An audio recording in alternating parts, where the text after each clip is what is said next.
Breaking news આવી રહ્યા છે મહેસાણાથી। મહેસાણામાં જે રીતે જેલની અંદરનું કૌભાંડ સામે આવ્યું છે। મહત્વપૂર્ણ સમાચાર, જેલમાં કેદીઓને સગાવાલા સાથે મળવાનું રેકેટ ઝડપાયું છે। મહેસાણા જિલ્લા જેલમાં ચાલતું હતું મસ્ત મોટું રેકેટ। કેદીઓને મળવા રૂપિયા લેવાતા હતા, જેને લઈને આ સમગ્ર રેકેટ બહાર આવ્યું છે।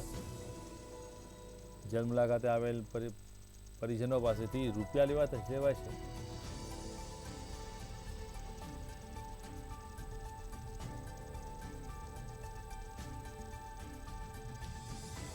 આણંદ એસીબીએ મહેસાણા જિલ્લા જેલમાં છટકું ગોઠવ્યું અને સમગ્ર કૌભાંડ સામે આવ્યું છે। જેલ સહાયક ચિંતન ચૌધરી લાંચ લેતા ઝડપાઈ ગયો છે।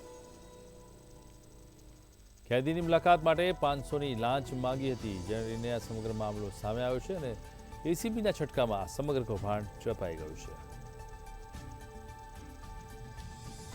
જેલમાં આવતા પરિજનો પાસેથી રૂપિયા લેવાતા હતા, જેનો મામલો સામે આવતા એસીબીએ છટકું ગોઠવી આરોપીને ઝડપી પાડ્યો છે।